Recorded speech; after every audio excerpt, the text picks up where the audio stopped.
From Square 2, this is What's Wrong with Revenue. I'm Mike Lieberman, CEO at Square 2, and along with my longtime friend Eric Kalis and co-founder at Square 2 and six-time entrepreneur, Eric and I will answer the questions CEOs have every single day: what's wrong with revenue?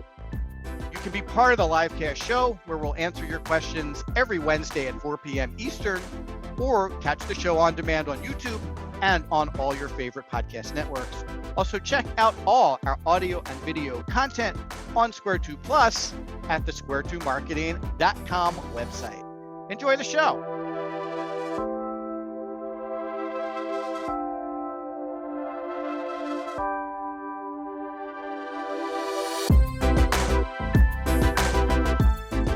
Hey everybody, Mike Lieberman, Square 2, host of What's Wrong with Revenue. Today I'm here for episode 13 of What's Wrong with Revenue, and this has all to do with how you sort through data and uncover insights to inform your action plan. Eric, how are you? How was your holiday? It was not long enough. Agreed. I could have used a couple more days off for sure, but it sure was fun hanging out with the family at home, right? Absolutely. I hope all of our listeners had a great holiday, and we have a lot to be thankful for. Awesome. So a little bit of housekeeping like normal. Check out the show on YouTube, subscribe to it, like it, provide us comments. Check out the show on all your favorite podcast platforms, write a review, subscribe to it, like it, share your comments. And you can always submit questions and check out the show on our website at What's Wrong with Revenue. At the bottom in the footer, hop over there. All the episodes are there for your viewing pleasure. So today, as I said, we're going to talk about the plethora of data available to marketers and revenue people today. And one of the issues with the sheer volume of data is, what do we do with it? How do we analyze it? How do we use it to uncover intelligence? How do we then respond to those insights and really drive a much more data-driven sales and marketing plan to improve revenue? That's why we're here, right? Trying to figure out some of the things that are contributing to a lack of revenue growth across our companies.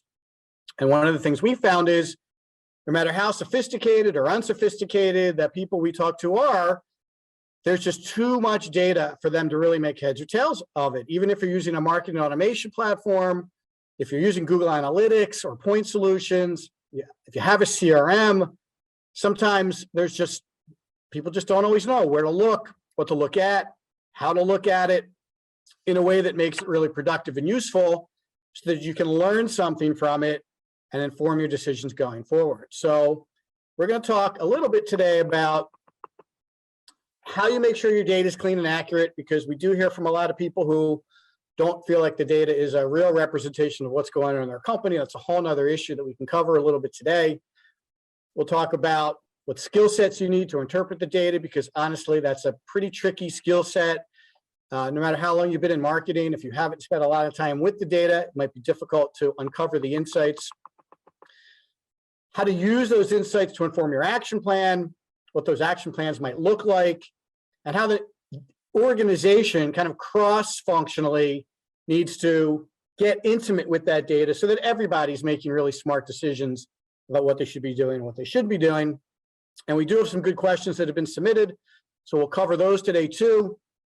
And hopefully we'll get into our post-Thanksgiving jag here and run a couple really great shows for you guys in December before we break for the holidays at the end of the month. Eric, any comments you want to add to our show today? No, I love a good data conversation. Right. All right. So let's just start at the top, right? When we used to talk to prospects a couple of years ago and we would ask them about data, it was a very light conversation. How many email addresses do you have? They would tell us and we'd be like, okay, great, moving on. But today our conversations with clients around data is much more detailed oriented and has some very specific objectives. And honestly, the answers we get are pretty startling. I'm curious as to your perspective, but I can't remember a prospect we've talked to recently who told us their data was in great condition. It was clean, it was segmented, it was ready to go. That's not usually the response we typically get from people. More often than not, it's, well, it's not in too good shape. We haven't really segmented it. We haven't paid attention to it. We've bought lists we haven't used. What do you think's causing that? Why do you think most people have this issue with their data? Well, the number one thing is that there's no box. There's no box to write a person's name in on an organizational chart that's data owner. It's just something peripheral to the day-to-day activities that we do in sales and marketing. We have a database, we assume that, right? But when you start out, the data is perfectly clean. No need for someone's name to be in a box of who's assigned to the data. And then what typically happens is a year or two goes by and they say, I blocked out 2 hours on Thursday. We're all going to look at the data. We're try to clean it up a little bit. That's where, responsibility and accountability for the database has to come into play. I think more recently, people have been understanding that bad data in means bad results out, and they are looking at data as an area of improvement. The second part, or third, I don't know what I'm up to, is that data cleansing is damn boring. I'm going to go through, I'm one by one, I'm going to figure it out, I'm going to run some lists, I'm going to try to match them up with other lists. There's nothing sexy about data cleaning. So it becomes a low priority, even though it's a super high payoff activity when done correctly.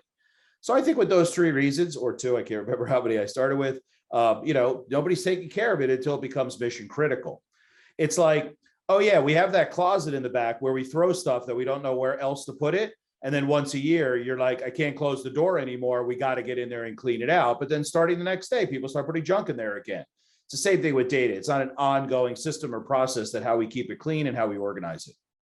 Yeah, and generally the people responsible for this are the marketing people. And I don't know which side of the brain is creative. Do you know? Is it left or right? Left is created, right? Right. So I think so. So if they're left brain oriented because they're generally more creative, then the whole concept of data is not super intuitive to them, right? They're much more interested in writing stuff and designing stuff and, well, the passionate ones are looking to generate leads. So how do you say to your boss, sorry, boss, I couldn't generate leads today because I was cleaning the data? Like, it doesn't work. Well, and no one, to your earlier point, no one really prioritizes the data piece of it. But it is interesting that more people are noticing that their data is not in good shape. I think that's probably a positive sign that, again, under what's wrong with revenue, it could completely be the data. I mean, we're not even out of the first topic yet. We may have uncovered a significant issue with why you're not generating more leads or not closing more leads is because the data in your database is actually not too accurate. So someone has to take people magnify it by buying lists, throwing them into their database, not correctly segmenting it. And then one thing leads to another. I got bad names that I bought. I got bad names that are eroding over time. I got bad names coming in because bots are filling stuff out on forms on my website. It's a real compounding effect also. Right. So someone needs to pay attention to it. It needs to be part of a regular workflow, meaning every quarter we clean up our database, or every month I'm removing inaccurate contacts or old companies or whatever your process is going to be. But you need a process to keep the data current, keep it clean, and keep it complete. So those are usually the three elements of a data project that you might want to consider. How complete is it? How current is it? And how accurate is it? Right? So you got to pay some attention to this if you want the next part of it to be this insights issue. Again, if your data is not accurate, pretty much everything falls apart after that. Your dashboards aren't accurate, your insights aren't accurate. People start questioning the insights and the direction. Like, it falls apart pretty quickly. So I don't think we can emphasize enough how important this data piece is. And again, I'm very encouraged, actually, and really kind of surprised at how many of our prospects and clients have asked us to start with the data and really make sure our data is clean and make sure it's accurate, make sure it's set up properly in our CRM and in our marketing database, so that we can execute the campaigns correctly. And this is only going to get worse. I wrote a blog article a couple of days ago about how personalization is going to be critical going forward. You're not going to be doing one-to-many campaigns too frequently anymore. You're going to be doing really one-to-one or one-to-few campaigns. And if you don't have the right names and you don't have the right company, the complete company name or the correct company name, you don't know what industry they're in, you don't know what titles people have, your marketing is really going to be limited in terms of its ability to be effective. So, under this conversation today around, it was really uncovering insights, but data, you can't uncover insights without good data. So I think one of the takeaways today should be to look at your data with a pretty close microscope and really like screen some records. I mean, honestly, you can't look at it superficially. You really have to go in and look at some records and compare some records and look how many duplicates you have and how complete are they, to get a real good picture of what kind of project you're looking at here, and then just tackle it, right? This is actually a good time of year to tackle it. You can spend a couple weeks trying to clean it up. You could really hit 2022 with a nice clean database that's properly segmented, that has all the pieces in it, and really provide some nice upgrades to at least your marketing campaigns and probably your sales outreach also. Let me add one other thing, Mike, that going into 2022, once you clean up the database, just like we clean out the closet once a year, we should also put some processes and systems in place, a playbook of sorts on how we handle data on a daily basis. So we don't enter it in unless we have the full data information, or if we don't have the full data information on Thursdays between 9 and 10, we supplement the database. Like some kind of systematic approach to data will then prevent it from eroding as quickly as it has in the past. Just like we don't put anything into that back supply closet unless it fills these definitions or roles. Yeah, that makes a lot of sense. And even some of the newer CRMs are actually pretty good at putting data in a consistent way. Like HubSpot, for example, will populate some data records for you, and at least it'll be consistent, right? They're going to put, the name that they have and the contact that they have in the same way every single time. And then you just really have to teach your reps not to go in and mess that up at all. And again, that's more of like a training and a playbook issue than it is anything else. So, if you're relying on your reps to enter data, that's where you run into a lot of issues. That's where you get dirty data, inconsistent data, partially completed data. Oh, I didn't know what it was, so I left it blank. Like you can't really have that. You need a system to kind of backfill that data and make sure it's complete and accurate. So that's a pretty good takeaway right off the gate, right out of the gate. For wrapping up this year and going into next year, is put some systems and processes in place to make sure your data is accurate, complete, and current before you get too deep into some of the marketing we're going to be talking about. Awesome. Let's do a quick question here, and then we'll keep powering through this. So let me find one that's related to what we were talking about. So Eric, we talked about who should be responsible for this. So here's a question from Larry in South Carolina, and he specifically wants to know who should be responsible for this. So I know we talked about it a little bit, but let's stretch the answer into the revenue operations conversation, because that has been a little bit of a thread from show to show, at least the past couple of shows. So under the umbrella of revenue operations, is this something that would fit in to that? So, if I didn't want to assign my marketing person to this and I didn't know who else to assign this, would this be an activity that would fall into revenue operations? I mean, it could. I could see the connection between the revenue ops person who's doing basically operational things that could apply to a database management program as well. But I'm not sure, because like you said, I didn't get into revenue ops to clean databases, right? I'm sorry, I'm speaking as the revenue ops person. And revenue ops people are mission critical, because if the whole system isn't running, then nobody could get the information or use the tools that we've already paid for. So I guess it could go there. I'm thinking that it might be more of an outsource thing. Yeah, I mean, if you're looking at skill sets, right, and what people are comfortable doing. We already talked about the marketing people. I think everyone would admit they're really the wrong people to be dealing with data, right? It's just not really their skill set. The revenue ops people or the marketing ops people, they are a little more process and systems oriented. They are generally a little more technology oriented. So it probably is better suited for them than the marketing people. Now, you might not have a choice. So if you don't have any ops people, then marketing is who's going to get to do this. But if you do, or to Eric's point, if you're looking for some outside resources to help with a project like this, then I think someone with a marketing operations or a revenue operations background is probably going to have more experience, be more comfortable in the technology, be more suited for putting the process in place to keep everything clean and organizing it to begin with.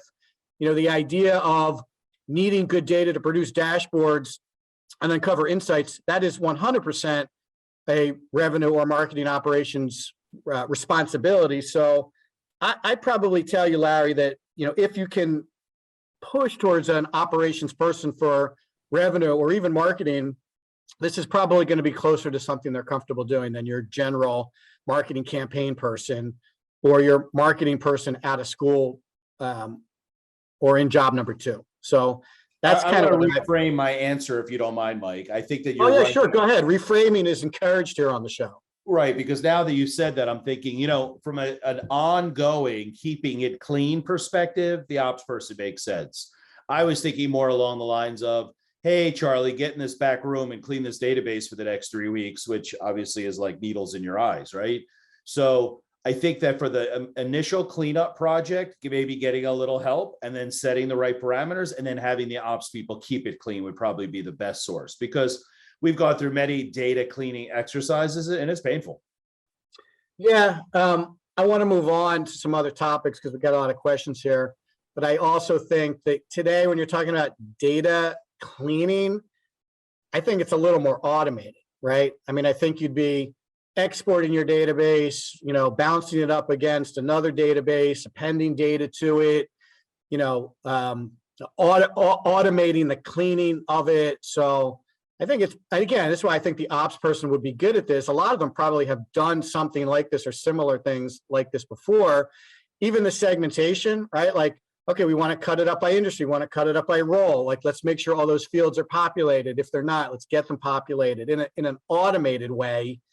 Also, if you're going to use this, then you have to make sure all your field, this is probably what you're referring to, the fields do have to be conform to certain norms. Like if you're putting in ABC Company LLC or ABC Company Inc., that's where you might need someone to look at those records and say, hey, we're going with Inc. and not LLC. And again, HubSpot does a really good job. They're constantly presenting, hey, you have duplicate records. Someone needs to look at this and just pick which one is the main record. And then they merge the two together. So again, there's some technologies that make this a little easier than maybe it was a couple of years ago. All right, so let's now graduate from data. Our data is clean and the dashboards are set up and someone is responsible for looking at the performance of the company's marketing and sales and maybe even their customer service execution. So this is where I also think companies run into trouble. So what kind of skill sets do you think are necessary for someone to be able to analyze this data and pull out of it some really insightful tidbits that can be used for a improvement plan or an optimization plan or an action plan going forward? You have any thoughts on that? Oh, I sure do. So I think that this is not just a sales and marketing conversation now, right? This is a business conversation, the entire business strategy. And what I mean by that is that there are a million metrics we could look at, and then there's a million metric combinations we could look at together, right? And those are where we start to get some of our insights. But I think it goes back to the business strategy. Like, what are the key numbers that we could start with that really either impact the business dramatically or lead to some kind of impact? And I have a personal story to tell. When I started my very first business, it was a mail order catalog.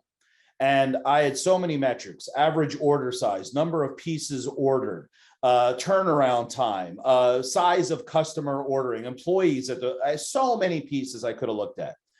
But at the end of the day, the key metric that I determined was the one that really led to success was how many catalogs were requested each week.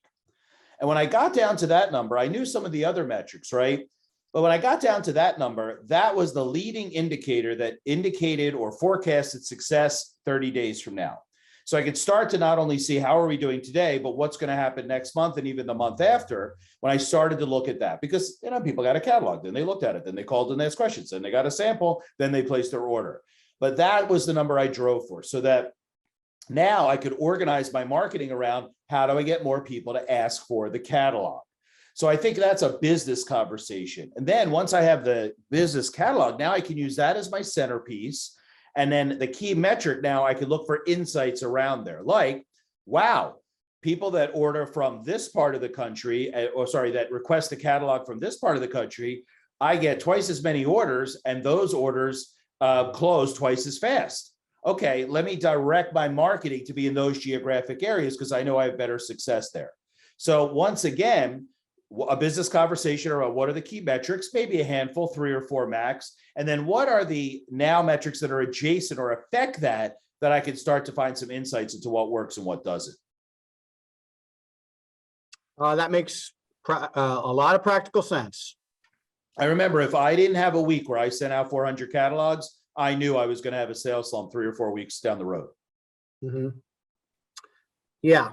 So set up some business related metrics and then back into the supporting metrics accordingly. Now let's use a more contemporary example than my old-fashioned catalog example, okay? Let's talk about software companies doing demos. Most software companies have direct correlation between how many demos we did and how many subscriptions we had or how many customers we brought on. So a key indicator for a software company is number of demos. So let's start there. Now, what's adjacent to that? Well, how many people needed live demos via how many people watched the recorded demos? And then from the recorded demos and the live, let's segment those two groups and see what their buying patterns are as well.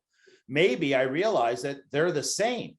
So then why would I ever do a live demo if the results are the same? My insight might be get my BDR who's doing those demos to now rotate into lead generation to drive more online demos. But I never would know that unless I'm analyzing the data and then relating it back to what the key metrics of the company's buyer's journey drivers are, like number of demos. Yep, good advice. Also, you really want to look at the outcomes of the demos, because again, like the demo is not really the end game. The new software customers are the end game, right? Sure. Well, like you said, let's see what insights we can get. So I'm like, wow, the online demos result in a 53% close rate, but the live demos, they only have a 51% close rate. All right, let's just do recorded demos from now on, right? Or at least test it. Right. Yeah. I'll give you another, maybe this is a more granular marketing related example. So if you go into a lot of the marketing automation software, most of them have some pre-established dashboards for you to look at. And in my experience, a lot of clients who use these tools, they don't tend to go in and build their own dashboards. And maybe they don't need to. The standard dashboards, a lot of them are pretty good. But those dashboards can be manipulated. So for example, if I hop into HubSpot to take a look at a client's traffic to their website, HubSpot shows me like this month or rolling 30 days, right? There's not a lot you're going to be able to uncover from such a narrow window. So what do I typically do? Well, I typically expand the window to 13 months. Now, why would I do that? It's such a long trend to look at. Well, first of all, you don't really see any trends when you look at 30 days. I mean, week to week is not a long enough window to really see any kind of insightful trends. But when you look at it over a long period of time, the trends tend to pop out pretty dramatically. So if I see a trend going down or I see a trend going up, I can start to dig into it, to Eric's point, and look at a couple other things to see what might be causing that trend. I also want to look at not only how we're doing this month versus last month, which is certainly interesting, but I want to see how we're doing this month, this year versus this month last year. Because a lot of companies, while they'll say they don't have seasonality in their businesses, almost everybody has some type of seasonality, even if it's the distraction of the holidays like we're in now, right? I don't care who you are. If you're selling enterprise level anything, you're going to be less busy now than you were in September or May, right? It's just the way things are. People are completely distracted with personal things over the holiday season. So you got to compare this November to last November and this December to last December. And if things are better, then you may be fine just because December's not as good as December. Or no, December is not as good as November. It might have nothing to do with your actual marketing. So you have to kind of slice up and dice up and manipulate the data in a couple different ways with some methodology to your thinking to uncover some of the things you're looking at. When you do see some trends over a longer period of time, you can then dig into that. Well, how's organic doing? Well, that's going up. Okay, so that's not the problem. How's social doing? Okay, that's going up. That's not the problem. How's paid doing? Oh, paid's going down. Wait a minute. That might be the problem, right? Let's dig into paid. Why is paid not performing as well as it was a couple of months ago? This kind of cycle, or I guess it's more like a hunt, right? It's a hunt for the interesting data, is more about what we're talking today. It's not simply looking at a pre-populated dashboard and going, oh, everything's okay, or everything's not okay. You literally have to hunt through the data in a systematic way to try to uncover what might be causing either positive or negative performance. And you want to understand the positive performance just as much as you want to understand the negative performance. Flipping my example on its head, maybe paid is killing it. And I want to know that so I can do more paid, right? Or maybe paid is killing it, but it's killing it because I'm overpaying. Like, I got to look at that also. That's not a great scenario. If I'm overpaying for leads, that might not be good. If my cost per acquisition or my lifetime value of this piece of software is not congruent to what I'm paying for these leads, might not be worth it. Even $5,000 a lead might be too much if the software is only $50,000 for the year. So you got to look at all those things and uncover whether these tactics are working out the way you want them to or not. Anything else, sir? No, that was a very good dissertation. Great. So this is a question that we got from Janet in San Francisco. How does someone in your organization get good at uncovering these insights? You got a thought on that? It's the same way you get to Carnegie Hall. Practice. Practice. Yeah, I mean, I think it's true. I mean, you really need, this is kind of where the 10,000 hours conversation comes into play. And it's almost like a doctor. And I know I use this metaphor quite frequently, but I just can't get away from it.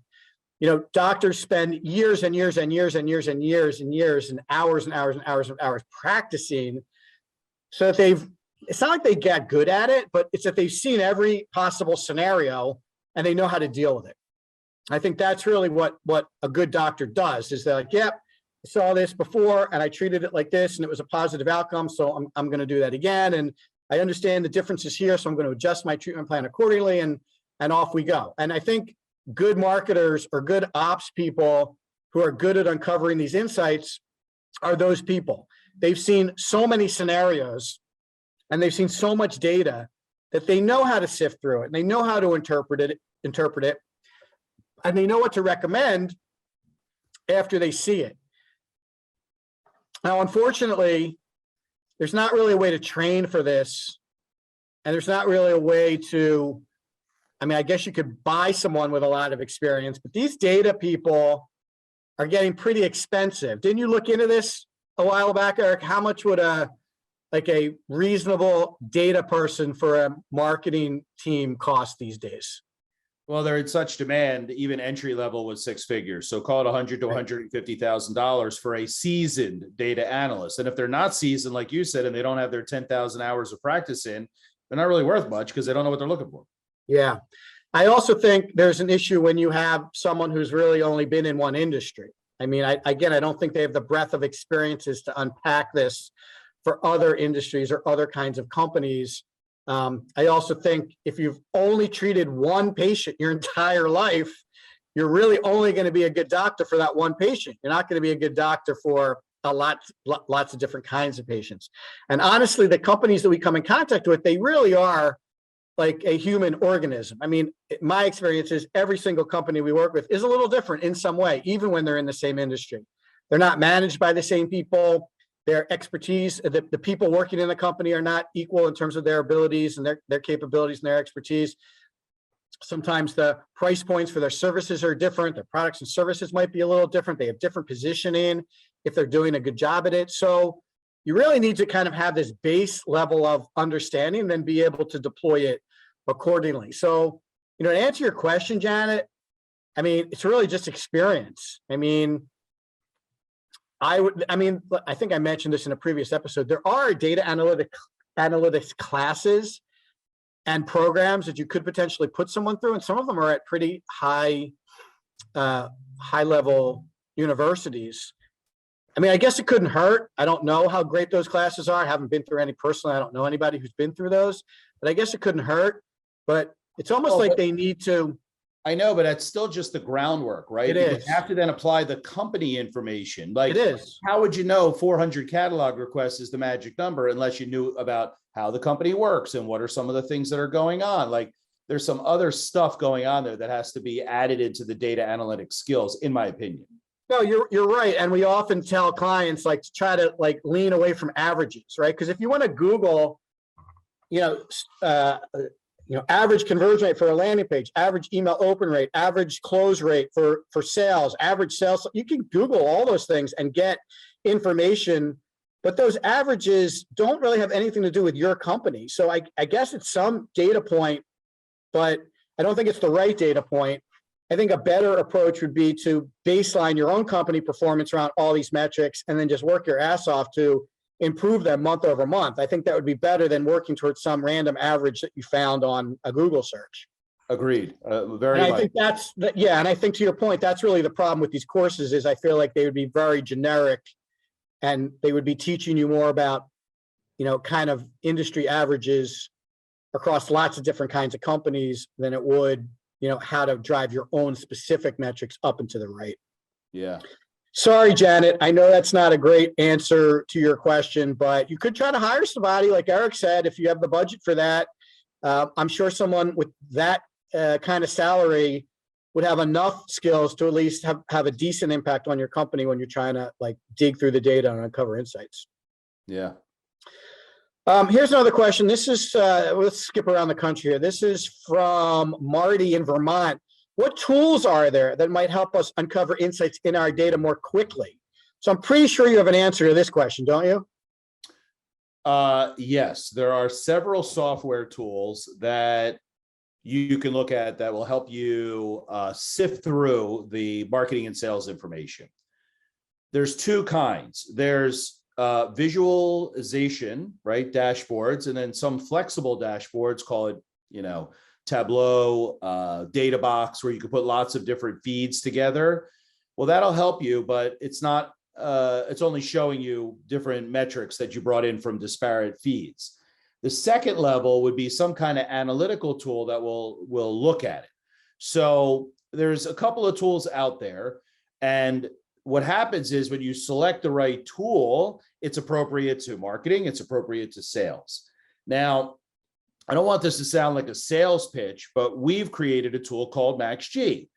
And the reason we created MaxG was for the entire essence of today's conversation, that it's really difficult to go through tools.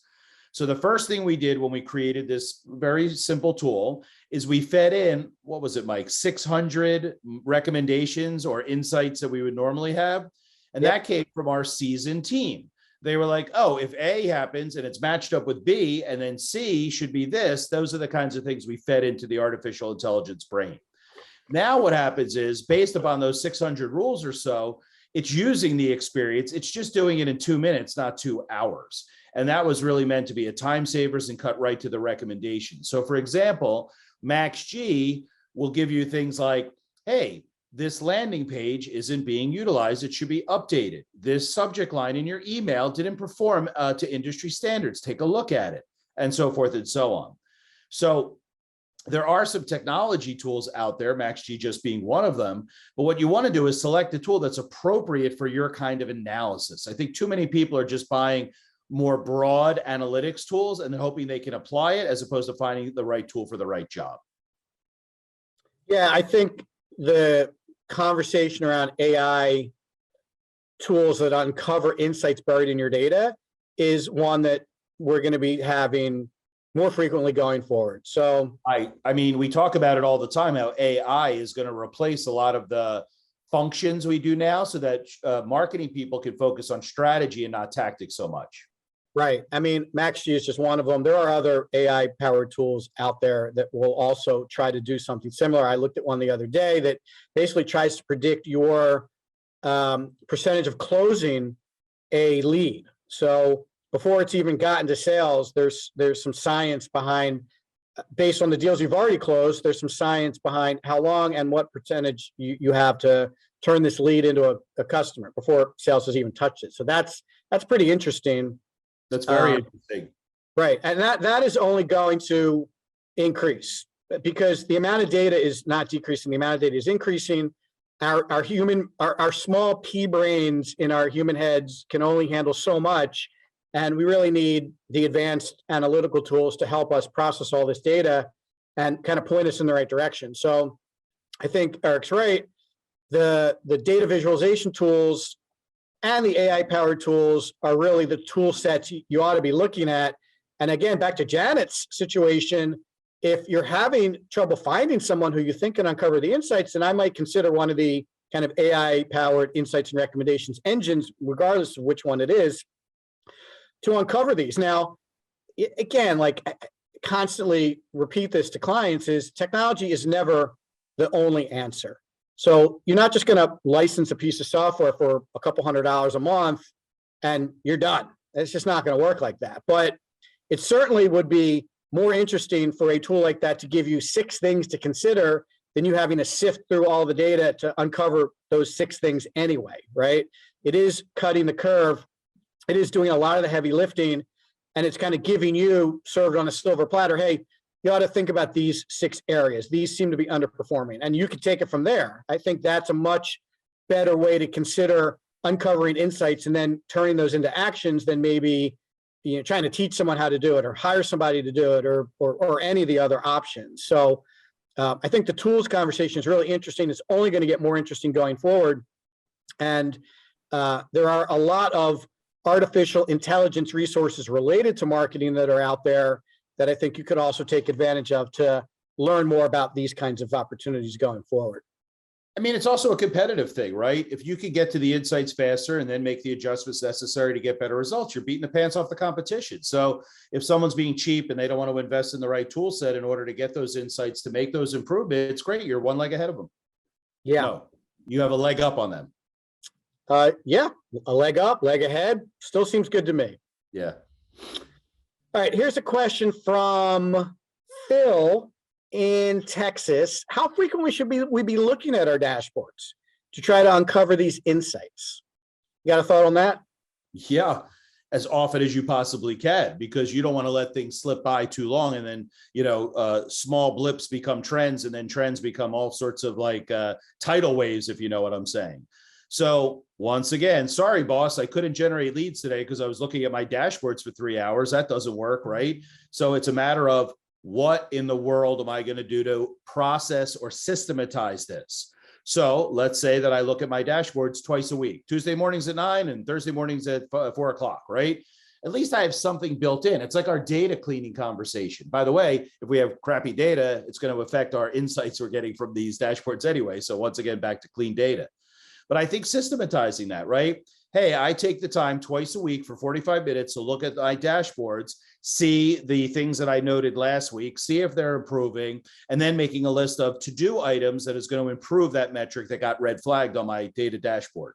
I think that that's a big thing. Like, it's too happenstance. I don't know if you know this, Mike, but I always take Wednesday mornings and spend 20 minutes or so cleaning up the CRM from the week before. And then I also am in cover like, here's someone that I didn't follow up with. Wait a minute, this person was supposed to get me this information. So by putting it on my calendar, at least there's a backstop that too long doesn't go by before I'm tending to my data set. The data set here being the active deals in the CRM. That makes a lot of sense. I think you're 100% correct, but I think there are some things that you want to look at every day. So, I look at the performance of our own marketing pretty much every day. I don't look at everything every day, but I do look at some things that I'm particularly concerned about, or maybe some things that I'm particularly working on improving. And I think, Eric, you're right. That should become a habit. I don't know if you start the day or end the day, but there are some things you want to look at daily. Now, that's not a ton of stuff because, again, day to day might not be super helpful, but you can look at trend data on a daily basis. So if you're, just to stick with the website visitor data point, if you're trying to improve that, then you really have to make sure that you're trending in the positive direction on a daily basis. If you wait 2 weeks to look at that, you might not be able to do anything about it in the last 2 weeks of the month, and you might miss your target. If you're looking at it every day, you can kind of see, am I on track? Am I behind? Am I, I was actually looking at this last month, and we started the month really strong, and I'm like, what's going on here? And upon further review, I noticed that I was comparing the first 2 months of November, which were weekdays, to the first 2 months of October, which were weekends. That's a big difference.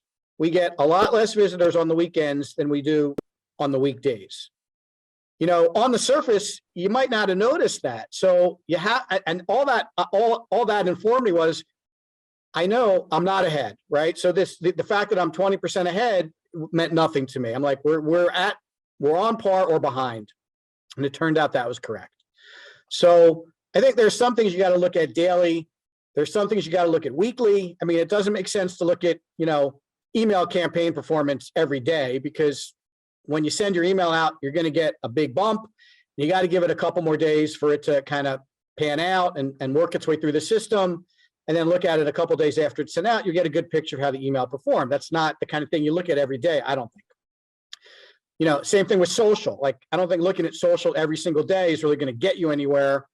I think really you want to aggregate social and say, like, okay, what campaigns did we run in the month, and did we do better this month than last month? And then dig into the platforms and what you did on the different platforms and which ones are working and which ones aren't. So the short story is, you got to set up some rhythms. You got to kind of bucket the metrics in to the right rhythms. Like any sales data, that's not going to be helpful daily either, I don't think. Eric, I'd be interested if you have a different perspective on it, but I almost feel like the sales data too is going to be more relevant monthly.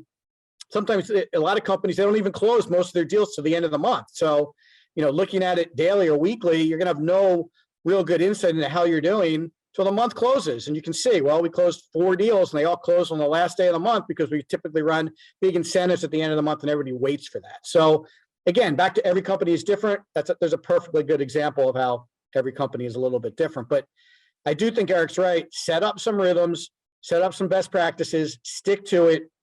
And that will also accelerate whoever's doing this for your company. That will accelerate their expertise, because they're doing this on a regular basis, and then give them the time to do it. If you keep piling additional stuff on their plate, this is going to fall off, because this doesn't look, a lot of marketers get measured on activity, not on metrics and performance. So asking them to do this, if this isn't part of how you're measuring them, they're going to fall back on activity. When it comes back to, did you look at the metrics?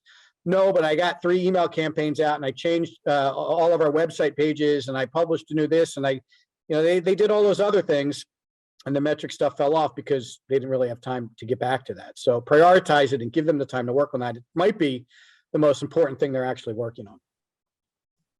I just wanted to take a moment and talk about alerts for a second.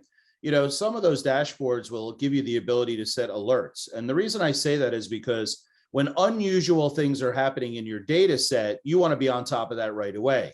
A good example would be, hey, alert me if my website traffic goes up more than 15% compared to a traditional day or a traditional Wednesday, right? Now, all of a sudden I get an alert. I take a few minutes, I toggle over. I'm like, whoa, what's going on? Oh, wow. We got a public relations mention online. Someone said that, and that drove a lot of traffic to our website. Great. I want to be able to jump on that right away. Thank the people who mentioned us, put out a press release of my own, post something to my blog right away to keep that momentum going. So alerts are a handy tool to figure out. Now, alerts can go the other way too. Alert me when website traffic is down 15%. That could be simply like Comcast was out. What was that, like 2 weeks ago for a couple of hours? But at least I can explain it away why all of a sudden this is happening. So alerts might be a good way also to wake you up that this needs attention as opposed to waiting for the next session. Good point. Let's do another question. This is Judy from Toronto. So her question is, can you give us some examples of how insights contributed to an action plan and what the action plan might look like? Do you have some suggestions for her on that? There was a webinar recently that was very interesting. One of our clients was doing a webinar, and it was number of people attended was the metric, but then there was a big jump in the amount of people that wanted to talk after the webinar. And when we looked at it, it's because it was a new offer that we had put in at the end of the webinar. So the insight there was that, and the offer was more of a middle of the journey, not an end of journey. What I mean by that is end of journey is, hey, would you like to talk to a salesperson? Middle of funnel was more like, hey, would you like us to analyze your XYZ? By changing that offer, the insight that was provided was, we should have more middle of the journey offers to start the sales conversations, not end of journey offers.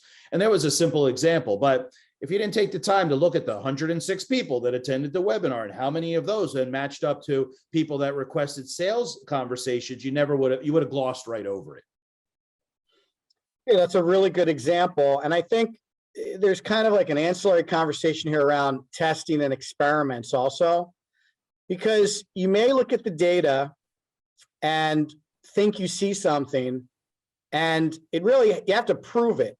I guess is what I'm trying to say. You have to run some additional tests to see if you can recreate the data or improve the data based on what you're doing. Like a lot of people think we ran a campaign and it didn't work. Woe is me. And I look at it and I say, you ran a campaign and it didn't work. Well, you learned what didn't work. Don't do that again. And I think a lot of people in some organizations are afraid to have an unsuccessful campaign because they might get in trouble. And I think that's not the right environment to be productive in today's marketing. It should be like, let's run a campaign based on solid data and let's see how it does. If it works, great, we can do more of them. If it doesn't work, great, we learned what not to do again. And it's not that we'll never do a campaign like that again, but we'll have to make some changes to the campaign and do it differently the next time and see how it does. Honestly, sales is no different, right? You have a sales process, you have data associated with your sales process. We had a prospect, it actually turned into a client a couple of years ago. They were talking about their funnel and they had a giant like bubble in the middle of their funnel. So they had generated all these leads that were what they called sales opportunities, and none of them were closing. And they identified it themselves, but we identified it also. We're like, well, we should talk about this. Like, how do we burst the bubble and get these to flow through the sales and be customers? And the client really actually wasn't even interested in talking about it. They just wanted more leads. So there's an example of where you have to kind of look at the data and be like, okay, this might not be my specific responsibility, but this is an issue for the company. We got to talk about it and find a way to move these people who are looking like sales opportunities through the sales organization and turn it into revenue. I don't know what exactly that would be, but different conversations, different tools, different motions by the sales team, different messaging. I don't know. Maybe their contract is holding everything up because they're a simple solution and they deliver a 22-page legal contract. I don't know. We see that kind of stuff all the time, but that's the kind of stuff that I think you want to try to uncover and then try to work on in a kind of like an experimental lab type way, and get everyone in the company to understand that this is what we're going to be doing. We're going to be running a series of experiments until we find the ones that work, and we're going to double down on those, and we'll keep trying new things and see whether those work. Some of them are going to work, some of them are not going to work, but we should be able to identify where and how they didn't work. And that's probably the most frustrating part of what marketing looks like today is sometimes it's really hard to tell, even for us, like what the root cause was of something that didn't work. And we're pretty honest with our clients. We don't have 1,000 batting average. Like everything we do doesn't work. No one has 1,000-point batting average. I'd like to think we're better than most, but you have to be able to take those things that didn't work and uncover why, and just make sure you don't do them again. Agreed. Kind of hard when everybody's under pressure. It is. And again, I think that really comes down to the leadership. So if you are CEO listening to this and you're not letting someone fail, that might be something to consider. Okay, let's talk a little bit about platforms, because when we talked about the tools for insights, but there are a lot of solutions out there that definitely help in this area. So let's do a little juxtaposition between something like HubSpot or Marketo and Pardot and the individual solutions like Google Analytics or SEMrush or Vidyard. How would that play out? So if our listeners or watchers have a bunch of different solutions versus a platform, I mean, I guess you could say the same thing around, our website's on WordPress, but we're using HubSpot. How does that technical configuration play into uncovering insights and driving an action plan? Well, I see this quite often. Our website is on WordPress. Our sales team uses Salesforce, but we use the Marketing Hub in HubSpot for our marketing.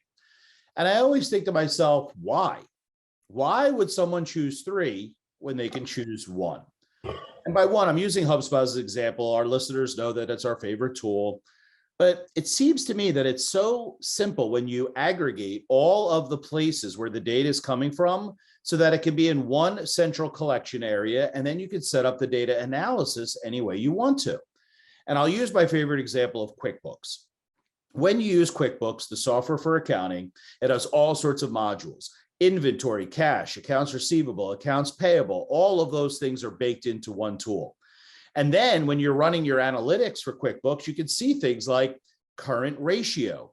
What is my obligations versus my assets? And there it is, a great metric that you can look at in real time, because the tool is set up to automatically gather the data from all those areas. And I never understand why people are using all sorts of tech stacks. And I don't mean the tools that are specific to a function, but I'm talking about trying to put together all sorts of tools and then try to get the data feeds to work on all of them and then try to match up the data so that you can get the insights. I never understand that.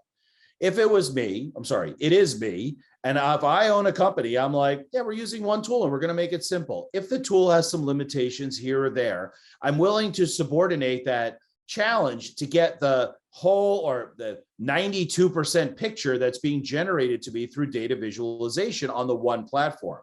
So I'm a big fan of making it simple, putting it together, and using that as a starting point. And the reason I say that is because 90% of the people that are running businesses, and I'm talking about middle market that don't have an unlimited marketing budget or a gigantic team to help them, they're relatively unsophisticated. So why make more sophistication on top of an unsophisticated problem? Just get the basic blocking and tackling down with gathering the data from your singular platform, and then from there start to build off of it. Now, you mentioned something like Vidyard, right? So Vidyard is a great tool, and I can get a lot of my metrics and activity levels from my video programs with Vidyard. But, is my video watch time going to be mission critical to driving sales for my company? I'm not sure. But the amount of leads I generated, to how many of those leads turn into sales opportunities, and what my close rate is, those are way more mission critical, and they come resident in any decent platform. So that's my opinion on using platforms versus disparate tool sets. That makes a lot of sense. I think there's really 2 use cases that we generally see. One, they kind of grew up with these point solutions, so they're used to them. We got a website, someone put Google Analytics on it, we kind of use it, but whatever, that's our analytical platform for our website. We needed a website, it needed to be put on a CMS, so we put it on WordPress. We're comfortable with WordPress, it's free. A lot of WordPress sites are free. Not broke, don't fix it, right? So they may have just a collection of tools that they've accumulated over the years. And by years, I mean like the last few years, because this whole industry is nascent anyway. I mean, no one really is deep into the marketing and sales technology space, at least not in middle and small business, that's for sure. So, they're comfortable with them, and switching, even if it makes sense logically, like you just described, might be a little uncomfortable for them. I think the other use case is, I don't want to put all my eggs in one basket. And again, I think that's also just because they're new to all this. I think over time, the platform approach is going to win out. And eventually these companies that are either nervous to put all their eggs in one basket or nervous to switch from the tools that they've been using are going to bite the bullet, and they're going to want to find a platform because it's just easier. It's more efficient. It's probably more cost effective. You think you're saving money, but you're really not. I mean, how many WordPress websites have we seen that have security holes in it because they're using the free tool and they haven't upgraded their plugins or they haven't upgraded the security patches? How about just the simple task management of toggling between WordPress, HubSpot, and Salesforce? Right. Yeah, of course. I mean, that makes sense. And there's data in different systems. And even when we look at Google Analytics data versus HubSpot data, it's different, and sometimes we have to explain it to the client, but it's all, and it's not different in any kind of dramatic way. It's different in real small ways, to your point, that don't really matter, in any significant way. So, if I'm reporting 800 sessions and HubSpot's reporting 805 sessions, like what difference does it make, right? So I think that's also interesting. Like, it just doesn't matter at that point. If it was 100 and 1,000, I could see how that would be a problem, but it's nothing like that. So I think it's just, our industry around technology is learning and they're just starting to get comfortable. And I'd like to think we're part of the solution in terms of introducing ideas like this to them and helping them get comfortable and helping them get set up, helping them use it. And then, as you always like to say, let them fly from the nest and be on their own because they have the proper tech stack to really influence sales and marketing in a positive way. Well said. Thank you. And with that, I think it's a good time to wrap up. We handled all our questions. I really appreciate the questions everyone has submitted. Thank you very much. Janet, I forget everybody else's name. Larry. Judy, Larry. Yeah, thank you all for your questions. I really appreciate it. Next Wednesday, we're going to be talking about the sales process. Eric, I know this is a favorite topic of yours, but what's wrong with revenue? It actually might be your sales process. I mean, we do run into this pretty frequently with prospects and clients that we talk to. They think they're good to go, but when we start kind of scratching around the sales process, they are just not anywhere close to where they need to be. And we need to make sure that that is a highly functioning part of their business. So stay tuned for that. It's going to be a really great session. And in the meantime, if you've subscribed to this, you'll pick up in your inbox an email with the latest show for you to take a look at your leisure. Take a look at the show on YouTube. Check it out on podcast platforms near you. All your favorite podcast platforms host What's Wrong with Revenue. And if you want to get to it quickly, just head over to the Square 2 Marketing website, go down to the footer, and click on the What's Wrong with Revenue. Every single episode is there for your perusal. And you can also submit any questions at any time, which Eric and I will be happy to handle for you. Thank you so much. Have a really great rest of your Wednesday, and we'll see you all right back here next Wednesday at 4 o'clock. Thanks. Have a great day.